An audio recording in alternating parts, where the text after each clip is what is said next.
The first sign that something was wrong wasn't a shout, but a silence. It was the sound of a car crunching to a halt on the gravel of her driveway, followed by the hesitant slam of 3 car doors.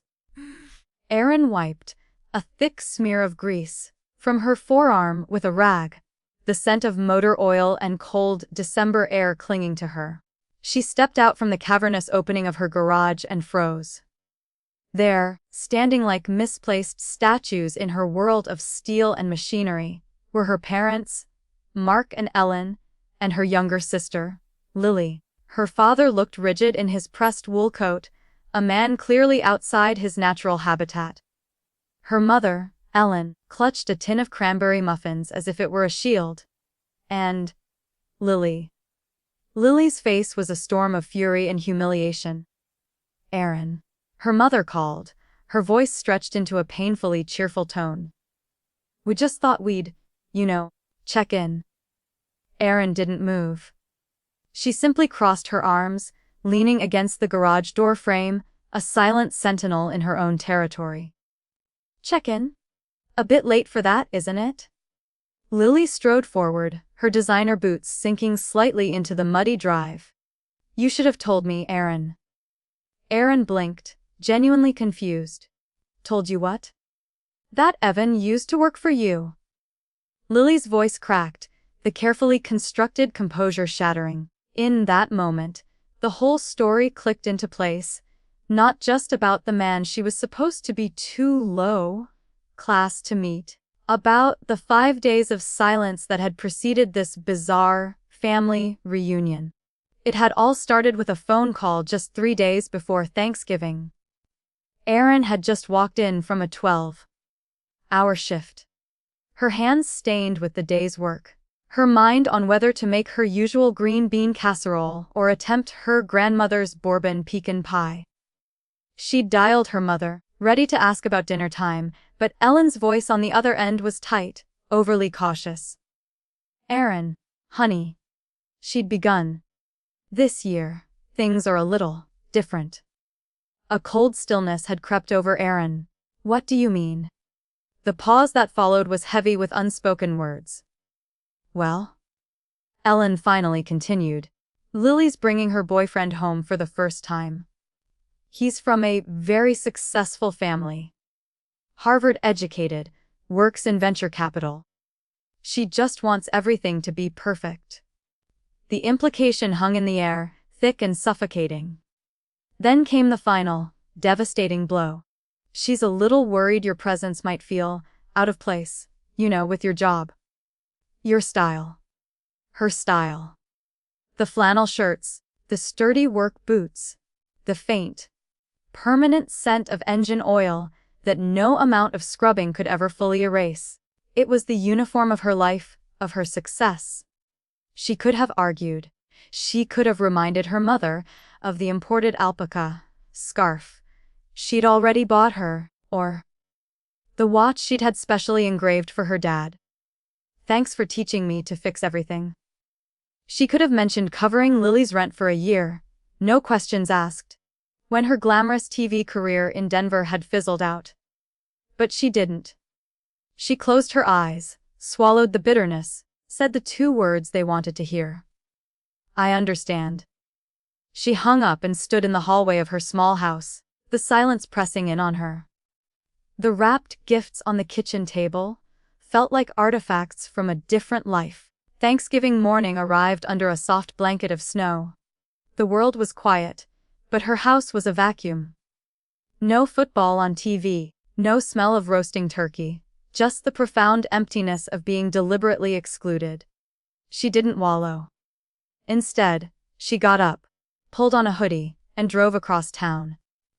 Mrs. Halpern, a retired teacher whose old pickup and busted water heater Erin had fixed before, answered the door with a warm smile. "You're working on Thanksgiving?" she asked gently. "Better than sitting around." Erin shrugged. "Coffee's on," was all the old woman said, a universe of understanding in her eyes.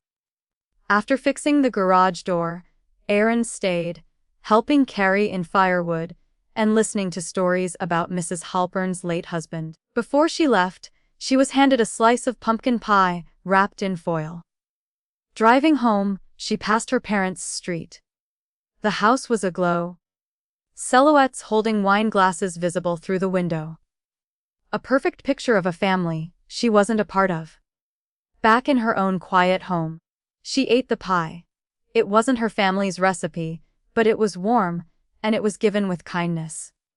It was enough. For the first time, she didn't feel lonely, she felt free. This freedom was something she had built for herself, brick by brick, in secret. While Lily was the golden child, floating through life on a cloud of praise, Erin was the one under a car with a flashlight in her mouth. When her parents pursed their lips at her choice to become a diesel mechanic, calling it not respectable, she didn't argue. She simply went to work. But her real work started at 5 a.m., before her shift, with coffee and financial blogs. Started in a library with a book called The Simple Path to Wealth. At 23, she opened a brokerage account with $700. She skipped new boots one winter to invest another $300. She bought a single share of a freight company whose trucks she repaired, claiming a piece of the world that had always overlooked her. She wasn't just fixing engines. She was re-engineering her own life, one component at a time. She bought a dilapidated house at 28 and rebuilt it herself. Every dollar saved on contractors funneled into her portfolio. She never spoke of it. Not out of shame, but out of a fierce, protective pride. If they couldn't respect Erin the mechanic, they didn't deserve to know Erin the investor. As of last month, her portfolio had quietly passed $1.3 million. Now, standing in her driveway, the reason for their sudden appearance became brutally clear. "He told us everything?" Lily continued, her voice trembling with a rage born of pure humiliation. "He told us how you gave him his first shot at the shop, how you trained him, how you saved his job. After he totaled a client's axle. He said he wouldn't even have a career without you." And Ellen's face was pale. Mark just rubbed the back of his neck, looking anywhere but at his eldest daughter. And then Lily's voice rose. "Told us about your investments, about the spreadsheets you showed him to teach him the difference between gambling on meme stocks and building real wealth. He said you have over $1 million tucked away, and you never told us." The silence that followed was Erin's. She let it hang in the cold air, a testament to all the years they had never bothered to ask, to see, to understand. "No," she said finally, her voice level. "I didn't." "Why, had no idea, honey," her mother whispered, stepping forward with the muffin tin. Erin's gaze was unflinching. "Would it have mattered? If Evan hadn't said anything, would I have been invited to Thanksgiving?" The silence was their answer. "It's not about the money, Erin." Her father mumbled. The words were hollow. "Isn't it?" Erin let out a short, sharp laugh. "You made me look stupid in front of him," Lily accused, the real wound finally exposed. "I didn't make you do anything," Erin stated flatly. "You chose to be ashamed of me. You made that choice all on your own." Then came the real reason for their visit, veiled in her mother's nervous glance toward Lily. "We came to apologize," Ellen said. "And to talk. Evan's starting a new business. Something with auto parts distribution. He thinks you two should work together. Combine your strengths." There it was. The pitch. Not guilt, not love, but opportunity. Erin took a step back into the sanctuary of her garage. "You came to apologize?" she repeated, her voice dangerously calm.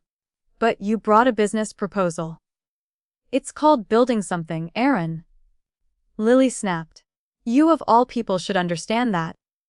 "Oh, I do," Erin said, turning her back on them. "That's why I built my life without you." She walked inside, leaving them standing in the cold, the untouched muffins a pathetic symbol of their transactional love.